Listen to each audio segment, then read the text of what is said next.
This is the DRC talk. I'm the DRC Foundation leader, Selena. Today we are in Singapore as USS on the set of the Future of Token Economic Seminar, and we are introduced our guest to talk about content, how to deal with the content treatment. Mr. Zann. Zann has a very rich experience in blockchain and fintech industry, and now he is the CEO of the Bitcoin exchange, which is the Bitcoin ATM, right? So it is very interesting. And today, Zann will share his deeply insight in the blockchain industry, some challenges and some issues existing, and what is the regulations and the policy in Singapore to help the startup company if they have willing to register in Singapore, to give some advice on how to build up the structure and what some of the regulations should be know about it. Okay, so. Please. Sure, thank you, Selena. One thing that I noticed is 5 years ago, when a lot of startups, we were just focused in building a product, focused in raising funds. And I think a lot of business processes, including accounting or tax treatment, has been put on a back burner.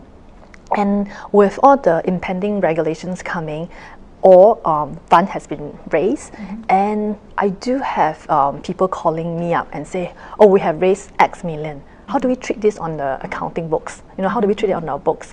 Which makes me think that, wow, I didn't realize that a lot of people really went straight without having a more holistic plan of accounting treatment and how they're going to do a proper tax planning. Put it that way. And after knowing what is the current tax guidance, is when they realized that I could have done certain planning better to have a more efficient tax structure. Put it that way. Take for example, even just barely a year ago, some of the company who raised funds through ICO didn't realize that the funds are subject to income tax and GST. So they didn't even register for GST, even though they have raised more than $1 million, by Singapore tax regulations. And I think the good thing about it, to me, it signifies a maturing of the local ecosystem in Singapore. And another aspect of it, which I think a lot of people didn't realize, is when Singapore company went overseas to they develop overseas, they have certain income that might be subject to foreign tax, vice versa. Maybe a Chinese company or Korean company, they are based in Korea, say for example, but they do have operations here. So some of the revenue, it could be deemed as Singapore source. So these are few considerations for before business development. That to me it's like an 80-20 rule. You don't have to over plan, but I think some appreciation or awareness is on tax or accounting treatment will have gone a long way for a startup. Okay, that is very interesting topic, and it is very helpful for blockchain industry, because that is also my personal experience. Because DRC Foundation was rejected in Singapore as a CLG entity. It is a non-profit community, and after 1 year, I realized I need to submit the audit financial report to ACRO, right? But it is very big problem for me now, because when I visit many professional service agencies, such as the Big Four, such as Ernst & Young and PwC, and they would like to give you some advice, but they don't want to take the risk to help you generate the financial report. That's right. But when I talk with some medium-sized professional service in accounting, but they don't have related experience. Even they don't have any guidance to follow that. And I have I have to give them some advice on how to treat it, because different organization have different treatment, right? You can be recognized it is a kind of deferred revenue. It may be a kind of intangible asset, or it can be inventory, or sometimes it is a kind of financial instrument. All of those depend on the legal opinion on what kind of the token category is on when you initial, right? But it is very important, because at the beginning you really never know. You never know about, you don't know about it, yes, right? Exactly. So it is very a helpful topic. I wish more and more company on the founder, when they really want to launch a STO or ICO in Singapore. So, they really realize it is there are a lot of policy and regulation in Singapore need to be followed. That right? Yeah, I think with that we have to also recognize that Singapore being one of the top crypto hub, we have to have not just I would say friendly. It's important that we have very clear guidelines. It cannot be too expensive for every company to start planning on their business processes and or to get answer to their tax question.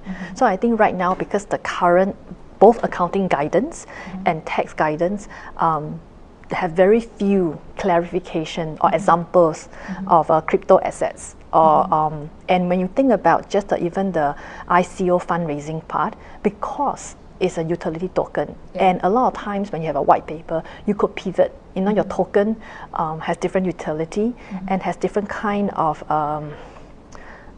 related costs, because in terms of even recognition of revenue, right? Do we recognize the whole entire amount now, or defer? Defer, right?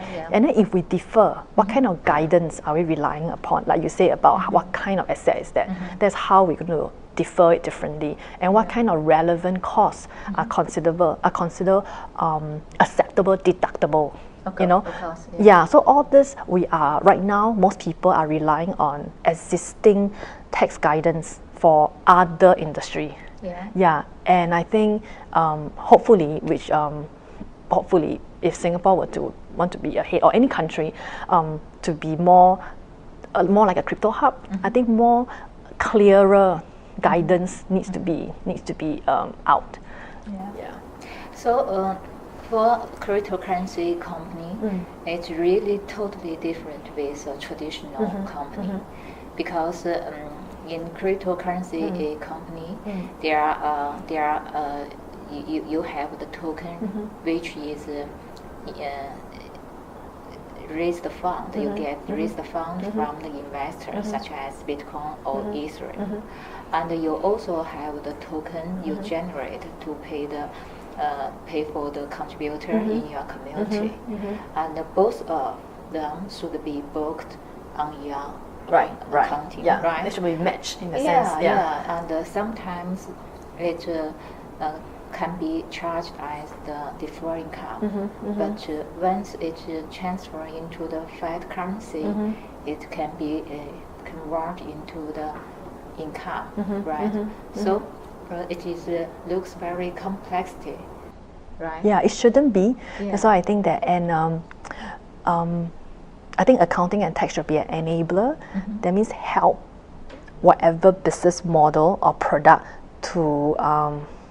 It shouldn't be a showstopper, put it that way. But it seems like, because what's happening right now, when more regulation come in, it seems to pause the track for some company, especially a company who have gone ahead and raised fund without doing more planning, both on the company front and the personal front, meaning the founding team as well.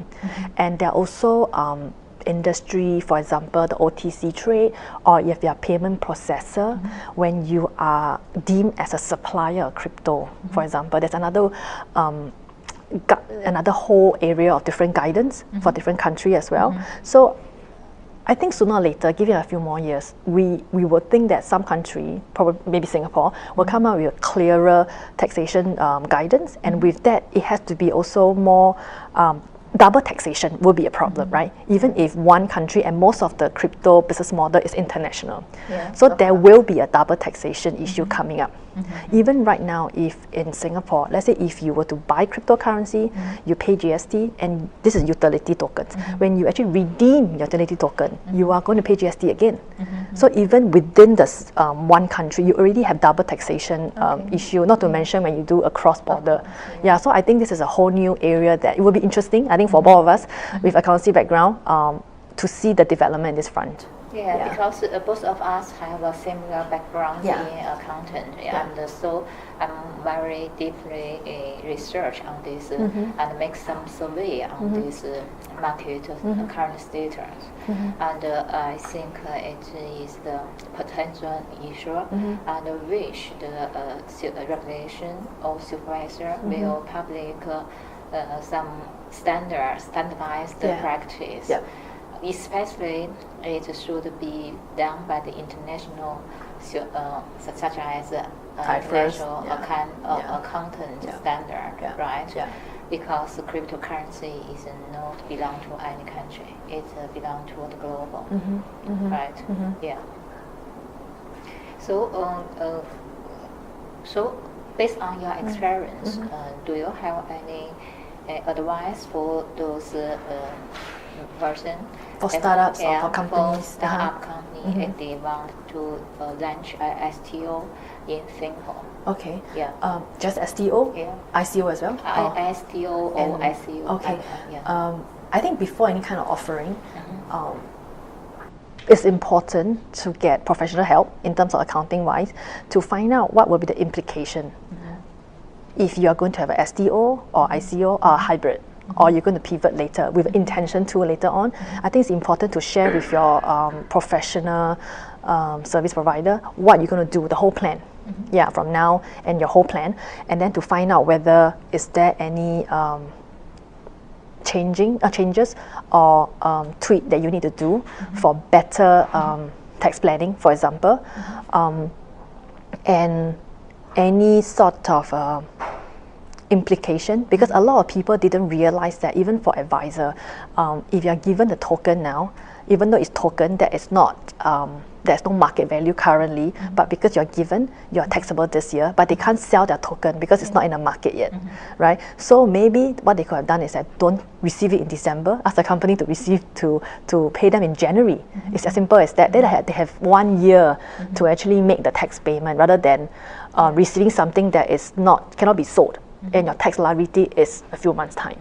You know, simple planning like that could be done. And, you know, like we know, both of us as entrepreneur, 80-20 rule. You spend a little bit of 20% of effort. Maybe you can just bottom line, you know, you can save money for your company or for yourself. Yeah. So it is necessary to get the support from the personal agency. Yeah. And the professional agency will give you some advice on how to treatment and how to make the planning for the future. Yes. Yeah, yes. That is why DRC want to build up distributed professional service platform. Yeah. Because for a small medium startup company, it is very difficult to identify a qualified professional service agency, and most of the founder don't have the background in accountant, right? So so I wish I would like to build a blockchain-based professional service platform and invited those professional agencies to join our ecosystem, and you can identify what kind of their service provide and what is the comment from the service. Yeah. And I think that even before you go to professional services, there's one thing that the team could do or the founder could do, because again, I don't think it's rocket science. Maybe just to have a bit of more awareness about what would be the tax implication. You know, it's just finding a little bit more about it rather than waiting. Like you say, a lot of small startup or medium startup may not be able to afford certain professional services, but it's fine, you know, trying to find out what we could do, or just, you know, basically to learn a bit more yourself. And I really think that even that itself would will go a long way. Yeah, of course. Yeah. So what we are doing is try to build up autonomous and transparent service platform, and to make the startup company can become more healthier and can meet the supervisor's requirement easily, right? So that is what we are doing, and with Jen will continue to support DRC in future, and give more advice to help the startup company to join our ecosystem together. Okay. Thank you very much. Thank you. Thank you. Thank you. Bye.